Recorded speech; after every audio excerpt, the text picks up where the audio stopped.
नमस्कार दोस्तों, नई जिंदगी चैनल में आपका दिल से स्वागत है।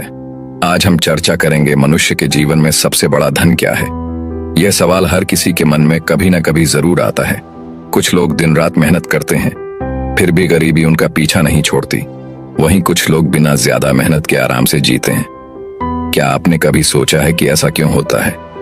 आज की छोटी सी कहानी के माध्यम से हम आपको यह समझाने का प्रयास करेंगे कि असली धन क्या है और इसे हर व्यक्ति कैसे पा सकता है। लेकिन उससे पहले प्रिय दर्शकों, अगर आपने अभी तक हमारे चैनल नई जिंदगी को सब्सक्राइब नहीं किया है तो कृपया सब्सक्राइब कर लें और इस वीडियो को अंत तक जरूर देखें। शायद इस कहानी से आपकी जिंदगी में भी कुछ बदलाव आ सके।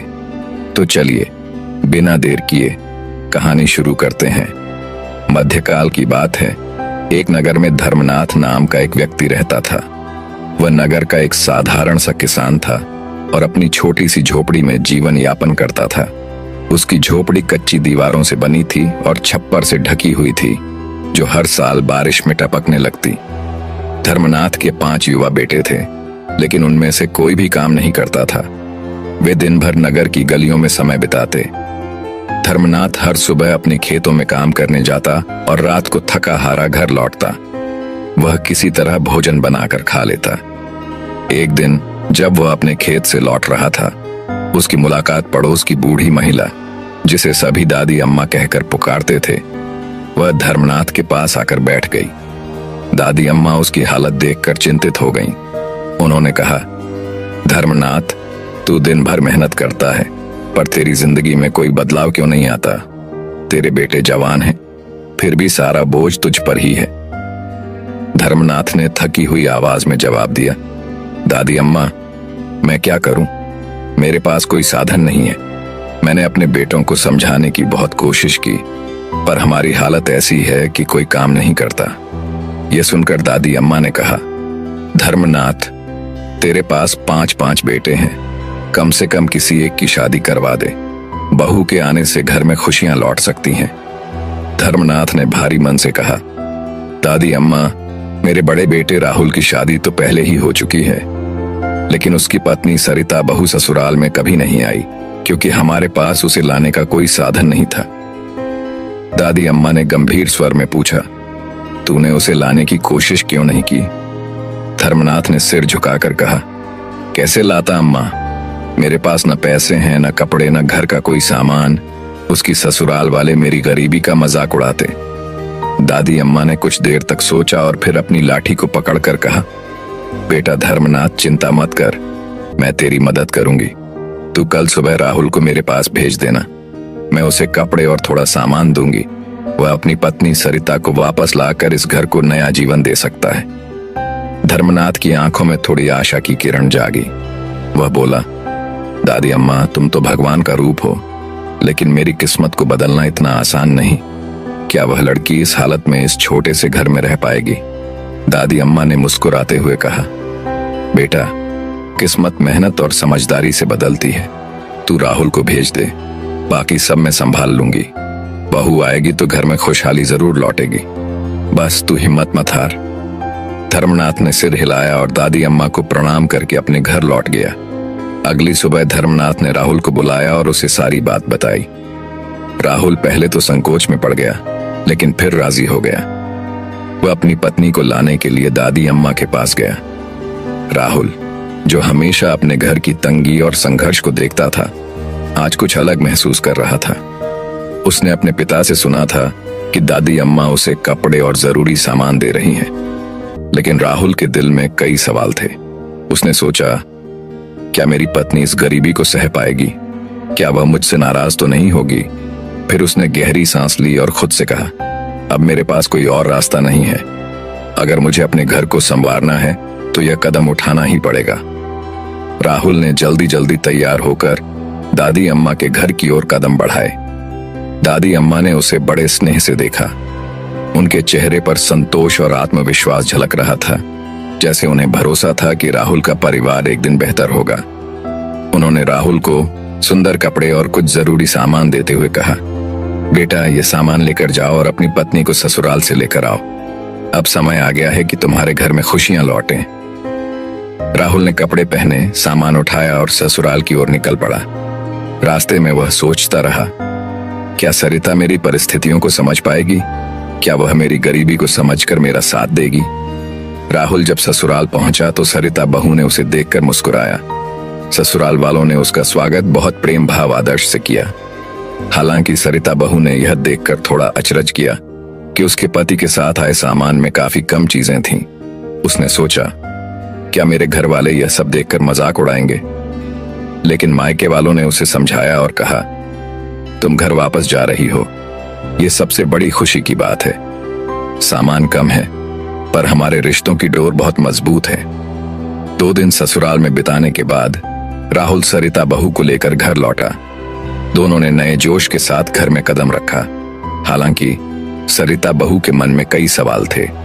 जब उसने घर देखा तो वह हैरान रह गई। घर बहुत छोटा था, कमरे छोटे थे और रसोई बेहद साधारण थी। लेकिन सबसे बड़ी बात तो यह थी कि घर में सब कुछ अस्त व्यस्त था। न कोई योजना थी, न कोई व्यवस्था। जब राहुल और उसकी पत्नी सरिता बहू घर लौटे तो उसने देखा कि पूरा घर बिखरा हुआ था। बर्तन इधर उधर फैले पड़े थे, रसोई अधूरी थी और बिस्तर अस्त व्यस्त थे। राहुल और सरिता बहू के बीच चुप्पी छाई हुई थी। सरिता बहू ने सोचा, क्या यह घर मेरा है? क्या मैं यहाँ रह पाऊंगी? लेकिन उसने हार नहीं मानी। वह जानती थी कि इस घर को सुधारना और यहाँ रहने के लिए कुछ करना जरूरी है। उसने फैसला किया कि वह राहुल से बात करके सफाई शुरू करेगी। उसने घर के हर कोने को ध्यान से देखा और धीरे धीरे सफाई शुरू की। वह रसोई में बर्तन धोने लगी। जब राहुल खेत से घर लौटा तो उसने देखा कि घर पूरी तरह बदल चुका था। बर्तन धोकर, सफाई करके और सामानों को व्यवस्थित कर घर को सुंदर और सजीव बना दिया गया था। घर के हर कोने में नई ऊर्जा महसूस हो रही थी। सरिता बहू ने कहा, अब यह घर थोड़ा सा हमारा जैसा महसूस होता है। अगर हम सब मिलकर थोड़े थोड़े बदलाव लाएंगे तो यह घर हमें खुशहाल बना देगा। रात को जब सभी परिवार के सदस्य एक जगह इकट्ठे हुए तो सरिता बहू ने सबको एक साथ बुलाया। उसने कहा, देखिए, हम सब मिलकर इस घर को संवार सकते हैं। अगर हम इसे ऐसे ही छोड़ देंगे तो यही हाल हमेशा रहेगा। हमें इसे सुधारने के लिए मेहनत करनी होगी। सबसे पहले घर की सफाई करनी होगी, उसके बाद घर के काम और फिर खेती और कारोबार पर ध्यान देना होगा। धर्मनाथ, जो पहले खुद को अपनी गरीबी का कारण मानता था, उसने उसकी बात सुनी और कहा, बिल्कुल बेटी, लेकिन हमारे पास संसाधन ही नहीं है। फिर भी अगर तुम्हारा विश्वास है तो मैं भी कोशिश करूंगा। सरिता बहू ने मुस्कुराते हुए कहा, हमारे पास संसाधन नहीं है, लेकिन हमारी मेहनत और समझदारी से हम सब कुछ बदल सकते हैं। याद रखें, सच्ची मेहनत कभी बेकार नहीं जाती। धर्मनाथ की आंखों में आंसू भर आए। उसने सरिता बहू का हाथ पकड़कर कहा, बिल्कुल, अगर हम सब एकजुट होकर मेहनत करेंगे तो यह घर हम सबका घर बन जाएगा। अगले दिन से राहुल और सरिता बहू ने मिलकर घर के हर काम में हिस्सा लिया। सबसे पहले राहुल ने अपने भाइयों को बुलाया और उन्हें खेतों में मेहनत करने के लिए प्रेरित किया। सरिता बहू ने घर की सफाई को अपनी दिनचर्या बना लिया। धीरे धीरे घर का माहौल बदलने लगा। अब रसोई में हर चीज सजगता से रखी जाने लगी। बर्तन कभी गंदे नहीं रहते थे और हर व्यक्ति अपने काम में पूरी लगन से व्यस्त रहने लगा। सरिता बहू ने खेत में नई फसल लगाने का विचार रखा। कुछ समय पहले धर्मनाथ के पास एक छोटी सी जमीन थी जिसमें ज्यादा फसल नहीं उगती थी, लेकिन अब उसने अपनी पुरानी आदतें बदल ली थीं। कुछ महीनों में घर की स्थिति में अद्भुत बदलाव दिखने लगा। पहले जहां घर में गंदगी और उदासी का माहौल था, अब वहां सफाई और खुशहाली दिखने लगी थी। खेतों में अब अधिक मात्रा में फसल उगने लगी थी। पहले जहां रोटी कम होती थी, अब सबके लिए भरपूर भोजन था। धर्मनाथ ने महसूस किया, सच में जब मेहनत और समझदारी से काम किया जाता है तो किस्मत बदलने में ज्यादा वक्त नहीं लगता। सरिता बहू ने कहा, अगर हम सब मिलकर एकजुट रहें तो गरीबी को भी दूर कर सकते हैं। हमारी सबसे बड़ी ताकत हमारी मेहनत और एकता है। अब धर्मनाथ भी घर की स्थिति को सुधारने के लिए हर दिन मेहनत करने लगे। उनकी बहू ने एक दिन उनसे कहा, पिताजी, जब आप काम से लौटते हैं तो घर में कुछ न कुछ जरूर लेकर आया कीजिए। इससे न केवल घर में सामान बढ़ेगा बल्कि मन भी प्रसन्न रहेगा। धर्मनाथ, जो पहले ही अपने बेटे और बहू के सुझावों से प्रभावित थे, मुस्कुराकर बोले, ठीक है बेटी, अब मैं हर दिन ऐसा ही करूंगा। अब धर्मनाथ हर दिन काम से लौटते वक्त घर के लिए कोई ना कोई सामान लाने लगे। कभी वह घर की जरूरत की चीजें लाते तो कभी कोई छोटा सा तोहफा लेकर आते। घर में चीजें बढ़ने लगीं और सबको सुकून महसूस होने लगा। लेकिन एक दिन ऐसा हुआ कि वह बिना किसी सामान के लौटे। सरिता बहू ने देखा और पूछा, पिताजी, आज आप कुछ नहीं लाए? धर्मनाथ थोड़ा परेशान होकर बोले, आज कुछ भी नहीं मिला बहू, बस ये मरा हुआ बिच्छू मिला, इसे ही ले आया। धर्मनाथ ने बिच्छू को एक कोने में रखकर अंदर जाकर खाना खाने लगे। लेकिन सरिता बहू सोच में पड़ गई। उसने सोचा, आखिर इस मरे हुए बिच्छू का घर में क्या काम?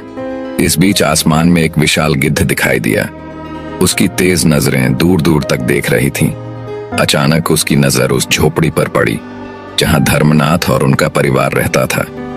गिद्ध ने नीचे झांक कर देखा कि वहां एक मरा हुआ बिच्छू पड़ा हुआ था। उसने झपट्टा मारने का इरादा किया और धीरे धीरे नीचे उतरने लगा। यह सब देखकर सरिता बहू की चिंता और बढ़ गई। गिद्ध ने मौका पाते ही बिच्छू को अपनी चोंच में पकड़ लिया और आसमान की ऊंचाइयों में उड़ने लगा। वह मरा हुआ बिच्छू उसके चंगुल में था, लेकिन तेज हवा के झोंके से गिद्ध की चोंच से कुछ फिसल गया। यह एक सुंदर गहनों का हार था जो हवा में गिरता हुआ सीधा उसी झोपड़ी के आंगन में गिर पड़ा जहां धर्मनाथ का परिवार रहता था। सरिता बहू, जो अभी तक सोच रही थी कि इस बिच्छू का क्या किया जाए, अचानक हार को गिरते हुए देखती है। वह हैरान होकर चिल्लाई, पिताजी, पिताजी, देखिए ये क्या गिरा है। धर्मनाथ भी तुरंत बाहर आए और बोले, ये तो कोई गहना लगता है। हार को पास से देखने पर पता चला कि यह सोने का था और उस पर बारीक कारीगरी से किसी राजघराने का प्रतीक बना गया था। सरिता बहू ने उस हार को उठाकर ध्यान से देखा और कहा, पिताजी, यह हार साधारण नहीं है, लगता है यह किसी रानी का है। धर्मनाथ ने गंभीरता से हार को देखा और बोले, बेटी, ये सच में कीमती और खास है। ऐसा लगता है कि यह राजा दक्षराज सिंह के परिवार से जुड़ा है, लेकिन यह हार हमारे पास कैसे आया, ये बात समझ नहीं आ रही। यह हार जो एक अनोखी घटना के कारण उनके घर आया था, अब उनके जीवन में एक नया मोड़ ला सकता था। सरिता बहू ने कहा, पिताजी, हमें इस हार के बारे में गंभीरता से सोचना चाहिए। शायद ये कोई संकेत है, हमें इसे राजा को वापस लौटाना चाहिए। धर्मनाथ ने सोचा, अगर यह हार सच में राजा का है तो इसे लौटाना हमारी इज्जत और आत्मसम्मान का सवाल होगा। हमें इस हार को सुरक्षित रखने का तरीका सोचना होगा। अगले दिन धर्मनाथ और सरिता बहू ने फैसला किया कि हार को रानी तक पहुंचाने का रास्ता ढूंढेंगे। उन्होंने यह भी तय किया कि जब तक यह मामला सुलझ नहीं जाता, तब तक किसी को भी इस हार के बारे में कुछ नहीं बताया जाएगा। लेकिन उनके मन में यह सवाल बार बार उठ रहा था कि यह हार राजा के पास कैसे पहुंचाया जाए। क्या इस हार का कोई गहरा रहस्य छिपा था? क्या यह उनके लिए नई शुरुआत का संकेत था? इन सवालों ने धर्मनाथ और उनकी बहू के मन में उथल पुथल मचाई, लेकिन उन्होंने निश्चय किया कि हार को सही हाथों में पहुंचाने के लिए वे हर संभव प्रयास करेंगे। अब कहानी एक नए मोड़ पर थी। घर में यह बदलाव सरिता बहू की चतुराई और दूरदर्शिता के कारण हुआ था। एक दिन सरिता बहू ने अपने ससुर से कहा, पिताजी, अब मैं आपको एक योजना बताऊंगी जिससे हम अपनी स्थिति पूरी तरह बदल सकते हैं। धर्मनाथ ने उत्सुकता से पूछा, क्या योजना है बेटी? सरिता बहू मुस्कुराई और बोली, आपको साधु का वेश बनाकर राजा के महल जाना होगा। वहां जाकर राजा दक्षराज सिंह से बात करें। मुझे पूरा विश्वास है कि यह हार राजा के खानदान का है और उनकी बहुमूल्य धरोहर है। धर्मनाथ ने हैरानी से कहा, यह तो बहुत अनोखा विचार है बेटी, लेकिन ऐसा करना क्या संभव है? सरिता बहू ने कहा, पिताजी, अगर हम सच्चाई और निष्ठा से बात करेंगे तो राजा हमारी बात जरूर सुनेंगे। अगले दिन धर्मनाथ ने बहू की बातों को गंभीरता से लिया और साधु का वेश बनाकर राजा के महल की ओर निकल पड़े। रास्ते में वह सोच रहे थे कि यह योजना कैसे सफल होगी। धर्मनाथ को थोड़ी घबराहट थी, लेकिन उन्होंने मन में ठाना कि जो भी होगा वह सच और धैर्य के साथ अपना काम करेंगे। जब वह महल पहुंचे तो राजा दक्षराज सिंह ने उन्हें देखते ही पूछा, तुम कौन हो और यहाँ क्यों आए हो? धर्मनाथ ने नम्रता से कहा, महाराज, मैं एक साधु हूँ और आपकी चिंता का समाधान लेकर आया हूं। राजा ने चौंक कर पूछा, तुम्हें कैसे पता कि मुझे किस बात की चिंता है? धर्मनाथ ने कहा, महाराज, मैंने अपनी दिव्य दृष्टि से देखा है कि आपके महल का गायब हुआ हार कहाँ है। राजा ने हैरानी से पूछा, तुम्हें सच में पता है? तो तुरंत बताओ, वह कहाँ है? धर्मनाथ ने बिना हिचके कहा, महाराज, वह हार आपके महल के पीछे छिपा हुआ है। एक गिद्ध उसे ले गया था और अब वह वहां पड़ा है, लेकिन आपको उसे पाने के लिए एक उपाय अपनाना होगा। राजा ने उत्सुक होकर पूछा, क्या उपाय है? धर्मनाथ ने कहा, महाराज, आपको महल के पीछे तैनात सिपाहियों को हटा देना होगा। अगर आप ऐसा करेंगे तो कल वह हार आपको मिल जाएगा। राजा दक्षराज सिंह ने सोचा, ये साधु सच कह रहा है तो मुझे ऐसा ही करना चाहिए। उन्होंने तुरंत अपने सिपाहियों को महल के पीछे से हटा दिया। अगले दिन राजा और धर्मनाथ महल के पीछे गए। राजा ने देखा हार सचमुच वहीं पड़ा था। राजा ने खुशी से कहा, साधु, तुमने मेरा बड़ा नुकसान बचा लिया।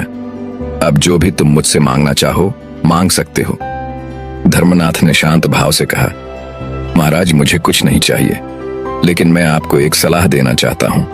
राजा ने पूछा, क्या सलाह है? धर्मनाथ ने कहा, इस साल धनतेरस के दिन राज्य में किसी के घर दीपक नहीं जलना चाहिए सिवाय मेरे घर के।